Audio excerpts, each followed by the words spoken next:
4 bulan jelang pemilihan umum April 2014, iklan kampanye di media penyiaran semakin marak.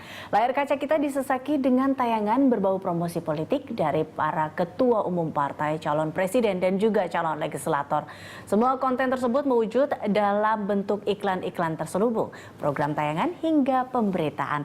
Mengapa demokrasi dibajak oleh segelintir penguasa media? Dan untuk membahas soal ini telah hadir di studio yaitu Komisioner Bawaslu Bapak Nelson Simanjuntak dan juga dari Direktur Remo TV ada Roy Taniago. Selamat pagi Mas Roy dan juga Pak Nelson. Selamat pagi. Ini saya ke Mas Roy dulu. Mas Roy, kalau kita lihat masa kampanye belum dimulai. Ini ada 4 bulan lagi mendekati atau jelang pemilu 2014. Tapi Anda melihat apa tanggapan Anda melihat banyak sekali sekarang iklan-iklan atau sebut saja kampanye terselubung yang begitu masif di televisi ini? Saya pikir kita terlambat kalau khawatirnya baru sekarang karena proses untuk menyesaki wajah-wajah calon pemburu kekuasaan ini, para pemburu kekuasaan ini sudah dimulai tahun lalu gitu. Walaupun dengan kuantitas yang tidak semasif hari ini. Tapi akhirnya memang itu sangat banyak hari-hari ini kita lihat semakin masif dan semakin terang-terangan, semakin gamblang dan tidak ada penindakan apa-apa dari KPI, begitu. Anda melihat tidak adanya penindakan ini karena apa? Apa kurangnya di pengawasan atau apa yang membuat ini terlihat kendor sekali? Itu yang saya kurang paham ya. Padahal KPI punya wewenang untuk menindak secara konten, KPI punya dana, KPI punya dukungan publik. Artinya kami juga lembaga masyarakat sipil ketika itu pernah menyambangi KPI lalu kami memberikan dukungan kami bahwa KPI silakan jangan takut bertindak, kami punya dukungan dari masyarakat dan KPI silakan bertindak gitu. Oke, baik. Nah, saya ke Pak Nelson. Pak Nelson, sejauh ini memang pengawasan dari Bawaslu sendiri seperti apa kalau terkait dengan semakin maraknya iklan-iklan atau kampanye terselubung ini di televisi? Ya, ini ada dua hal. Pertama adalah siapa mereka yang menyatakan diri sebagai calon-calon presiden. Padahal sebetulnya sampai sekarang kan belum ada calon presiden, gitu ya. Dari segi subjek sebagai orang mengatakan calon presiden, tentu Bawaslu belum punya kewenangan untuk menindak karena kita belum masuk pada pemilu presiden, itu yang pertama. Tapi yang kedua adalah perbuatan mereka yang membonceng partai-partai mereka untuk ikut berkampanye dan itu menjadi semacam bentuk iklan kampanye. Ada dalam bentuk iklan kampanye, ada juga dalam bentuk pemberitaan yang menurut saya itu tidak proporsional, gitu ya. Dan kebetulan memang mereka yang bisa melakukan ini adalah mereka yang sangat dekat dengan media atau akses yang luar biasa atau mungkin karena kepemilikan terhadap media. Nah, saya kira ini suatu perlakuan yang kurang baik ya, kurang fair. Pertama, sebab di dalam sebuah pemilu ajas kejujuran terus ajas keadilan itu harus selalu terpenuhi. Nah, oleh karena itu undang-undang kita di dalam mengatur kepemiluan ini membuat batasan-batasan mengenai kampanye, terutama untuk kampanye melalui iklan di media massa. Tapi sejauh ini memang apa yang sudah dilakukan atau pengawasan seperti apa sih yang dilakukan oleh Bawaslu? Karena kalau kita lihat memang kalau menurut Mas Roy tadi adalah agak sedikit terlambat karena kita baru ngehnya atau baru tahu sekarang ini, baru hebohnya sekarang. Ya karena semakin dekat memang ini semakin heboh dan semakin intens mereka juga melakukan kampanye melalui iklan ini, gitu ya. Nah, Bawaslu, KPU, dan KPI, Komisi Penyiaran Indonesia, itu sudah membuat suatu kerjasama, membuat pokja untuk melakukan pengawasan bersama terhadap iklan-iklan kampanye di media massa, terutama untuk yang di lembaga penyiaran. Nah, nanti masing-masing akan melakukan tugas masing-masing. Jadi misalnya tetap kami akan melakukan kajian terhadap dugaan pelanggaran yang melibatkan peserta pemilunya dan kami akan meneruskan itu kepada KPU jika terjadi pelanggaran administrasi dan jika itu pelanggaran pidana itu akan kami teruskan ke kepolisian. Nah, di sisi lain untuk penindakan terhadap terhadap lembaga penyiarannya itu akan dilakukan oleh Komisi Penyiaran karena itu kewenangan mereka. Jadi intinya adalah ketiga lembaga ini sekarang intens untuk mengawasi seluruh iklan-iklan di media massa dan sebenarnya termasuk juga pemberitaan. Tetapi untuk pemberitaan kan itu merupakan kewenangan dari Dewan Pers sebetulnya. Oke, baik, saya kembali ke Mas Roy. Ini sebenarnya kalau kita lihat tadi memang sudah ada pengawasan dari Bawaslu, tapi sebenarnya apa sih yang menyebabkan jadi ini seperti ya bisa dijadikan ada celah di dalam undang-undang atau peraturan yang sudah dibuat? Apa karena memang tidak ada sanksi yang kuat dalam peraturan ini atau seperti apa sebenarnya? Gini, praktek kan memang selalu lebih cepat daripada regulasi. Ini yang seringkali terlambat disadari oleh para regulator.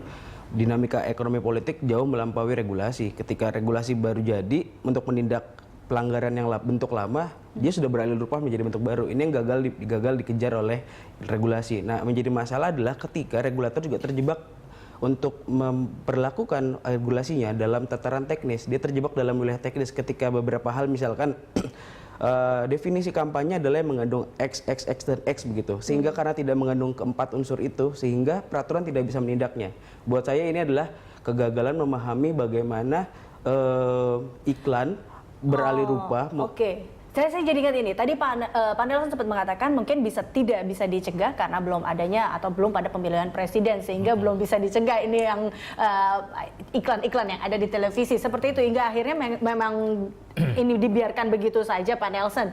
Ya sebetulnya tidak dibiarkan. Jadi kalau Bawaslu ada kewenangan yang boleh digunakan, misalnya kalau iklan itu sudah membonceng partai politik. Nah, itu di situ kita bisa masuk. Tapi kalau untuk mereka yang menyatakan diri sebagai calon presiden, mereka sebagai subjek tidak bisa masuk, gitu ya.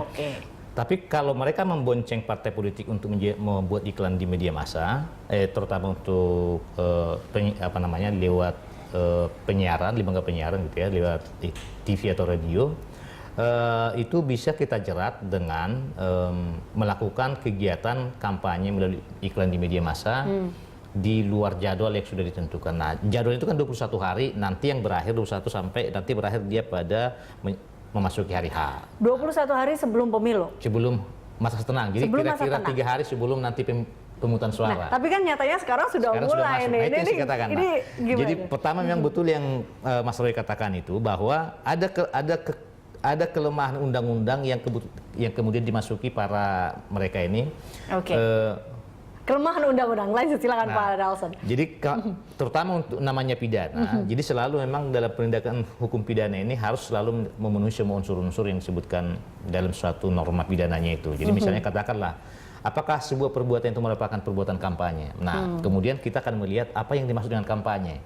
Nah, dalam Undang-Undang Nomor 8 Tahun 2012 ini terkait dengan peserta pemilu partai politik untuk legislatif gitu ya.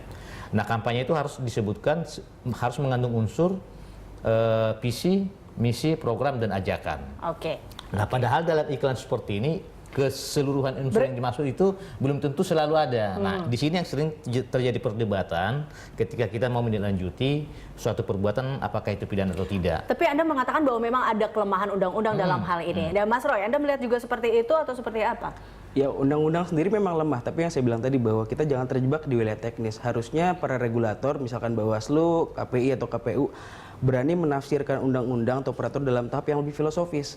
Sehingga karena tahap filosofis itu bisa memberikan jeratan, kalaupun tidak bisa memberikan jeratan hukum positif secara langsung, tapi ia bisa memberikan opini publik, artinya sikap terbuka dari badan-badan negara ini bahwa memang kami belum bisa menjeratnya karena peraturan yang terbatas, tapi secara pandangan kami dengan menafsirkan lebih jauh undang-undang dan bla bla bla bahwa ada terjadi indikasi-indikasi pelanggaran, sehingga itu yang membentuk opini publik bahwa lembaga negara ini bekerja bagi publik. Dan para pelanggar ini, para pemburu kekuasaan ini juga menjadi was-was ketika lembaga negara sudah mengeluarkan pernyataan sikap. Karena kita harus khawatir, media kan punya peran besar ya dalam demokrasi kita. Saya pikir demokrasi mensyaratkan atau mengandaikan setiap warga negaranya dapat mendapatkan suplai informasi yang cukup.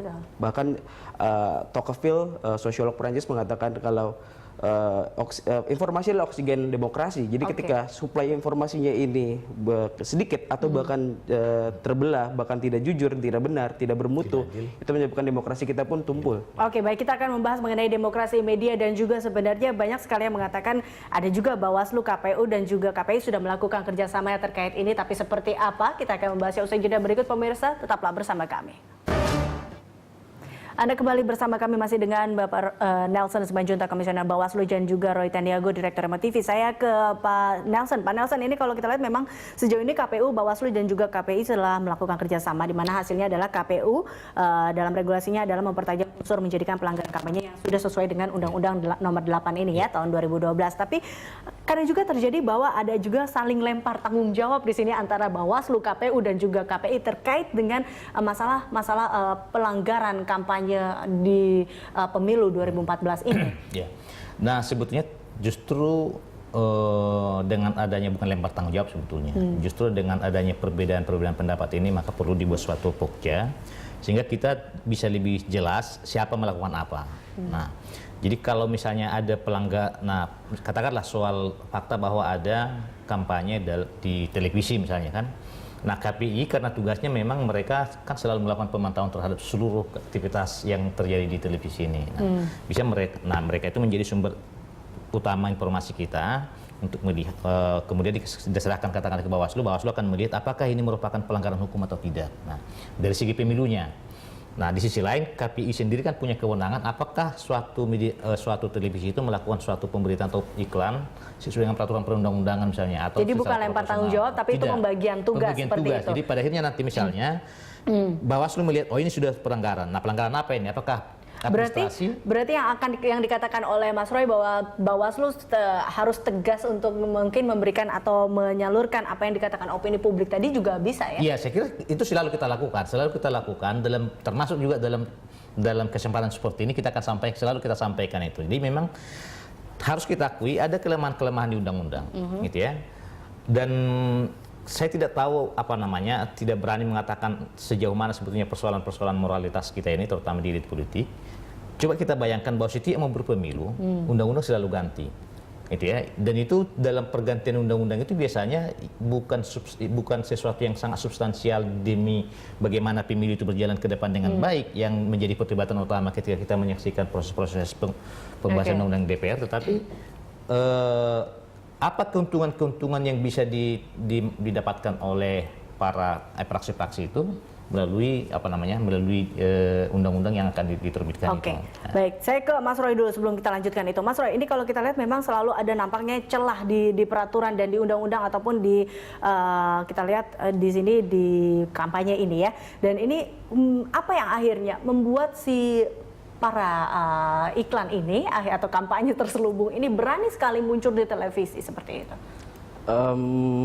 Atau ada oknum ini berani untuk muncul di dalam televisi? Jadi memang ada dua cara ya. Pertama mereka melakukan upaya sosialisasi diri atau partai lewat medianya sendiri atau lewat media lain.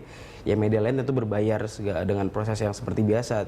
Dan itu juga terjadi di TV-TV lokal. Atau karena KPI-nya terlalu lemah hingga akhirnya mereka, atau mungkin mereka menyadari bahwa tidak ada sanksi dan tidak ada Bawaslu mungkin dianggapnya lemah seperti itu hingga akhirnya mereka berani melakukan itu. Saya pikir poin paling pentingnya juga adalah regulator. Makanya kami juga belakangan ini sekitar beberapa hari terakhir kami membuat petisi. Kami mempetisi KPI agar KPI bekerja. Nanti mungkin publik yang sependapat dengan kami bisa ikut menandatangani petisi itu untuk menekan KPI agar menghukum para stasiun TV yang mengabdi kepada partai politik. Itu bisa dilihat di change.org/KPI bekerjalah. Jadi saya pikir publiknya juga mesti aktif untuk mendorong KPI-nya karena KPI sekarang tidak begitu optimal ya bekerjanya. Ketika kita tahu pelanggaran sudah lama terjadi, kami punya banyak catatan terjadi sejak tahun lalu, tapi KPI baru menindak sekitar 5 Desember dan itu jauh dari ekspektasi publik saya pikir. Terlalu lambat untuk baru menegaskannya. Dan itu pun ketika 5 Desember memberikan siaran pers, itu pun belum memberikan sanksi detail apakah pelanggaran dilakukan, apakah program apa yang dilanggar. Karena ketika itu hanya berupa teguran lisan, itu belum menjadi saksi administratif karena KPI itu bekerja pada pertama teguran tertulis, teguran tertulis kedua, baru ketiga penghentian sementara, masih badung lagi denda. Nah, tapi kalau tahapnya masih lama sekali, kalau masih teguran lisan, berarti masih jauh kita untuk sampai ke denda dan itu akan lama membuat keburu udah selesai pemilu 2014 kalau gitu lama-lama. Iya. Nah ini tapi kita lihat peran media massa yang memang harusnya menjadi suatu sumber akses utama ya. Saya rasa mungkin beberapa politisi agak cemas juga karena mungkin pemilu 2014 ini akan dimonopoli oleh para partai yang memiliki televisi. Nah ini ada rasa ketidakadilan mungkin bagi para politisi ataupun partai politik yang tidak memiliki televisi. Tanggapan Anda Mas Roy? Kalau dulu kita tahu bahwa media dikuasai oleh rezim yang berkuasa, maksud saya Orde Baru, dan sekarang yang ada adalah rezim media. Media-media ini masuk pada tahap liberalisasi ekonomi dan mereka memainkan perannya sedemikian rupa, mengeksploitasi sedemikian rupa sehingga publik kehilangan pegangan informasi-informasi yang bisa mereka pakai untuk menjadi pertimbangan keputusan politik hariannya. Nah, keputusan politik ini kan nggak perlu dimaknai dengan keputusan politik yang sangat luas bahwa dia menolak datang ke TPS, menurut saya itu adalah sebuah keputusan politik, jangan dianggap itu sebuah apolitis.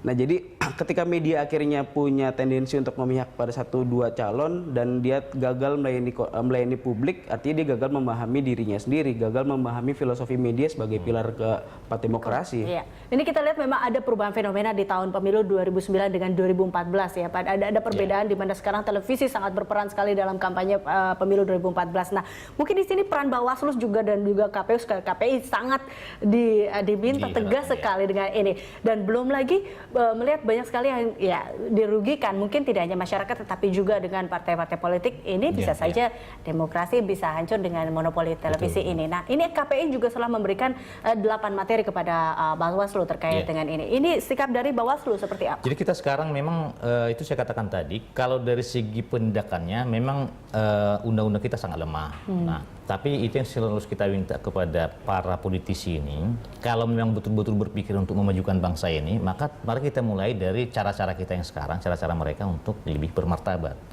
Karena kalau kita melihat persoalan kepemiluan kita sekarang, sebetulnya kita mengalami krisis ya. Krisis yang saya maksud di sini adalah partisipasi pemilih kita yang semakin lama semakin menurun.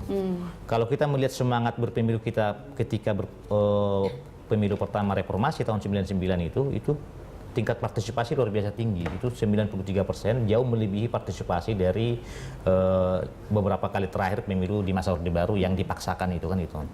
Lalu tapi di 2004, 5 tahun kemudian partisipasi kita itu sekitar 84%. Kemudian di tahun 2009 kemarin itu tersisa 70,7%. Ya. Lalu sepanjang pemilu kada tahun 2010 sampai sekarang itu hanya rata-rata 60%. Dan di beberapa daerah seperti Sumatera Utara, di kampung saya itu waktu pemilu kada Sumatera Utara itu hanya 49%. Ya.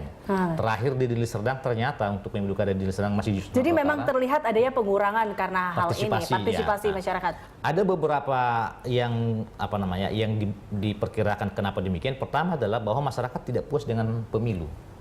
Artinya bahwa kebijakan pasca pemilu. Lalu nanti apa yang akan dilakukan Bawaslu terkait untuk meningkatkan? Jadi sebetulnya ini tidak hanya persoalan Bawaslu, tidak hanya persoalan KPU, tidak hanya persoalan KPI. Nah, kita lihat misalnya soal iklan. Iklan ini menjadi wajah dari kepemiluan kita. Karena melalui iklan ini kita memberitahukan kepada masyarakat, salah satu diantaranya, seperti apa kita akan mengemas pemilu ini. Kalau misalnya mereka yang menyatakan diri sebagai calon presiden itu sejak sekarang sudah melakukan kecurangan-kecurangan, apakah percaya masyarakat bahwa mereka akan dipilih? Apakah masyarakat akan antusias datang ke TPS? Nah, jadi saya kira ini menjadi problematika yang harus dipikirkan oleh seluruh stakeholder di khususnya pemilu di negara kita ini. Ya, memang balik lagi bahwa sebenarnya untuk para politisi yang memiliki yang ada iklannya juga tidak boleh percaya diri juga, karena sekarang masyarakat semakin kritis dan cerdas untuk menanggapi iklan-iklan atau kampanye tersebut. Baik, kita akan lanjutkan perbincangan ini usai jeda berikut, pemirsa, tetaplah bersama kami.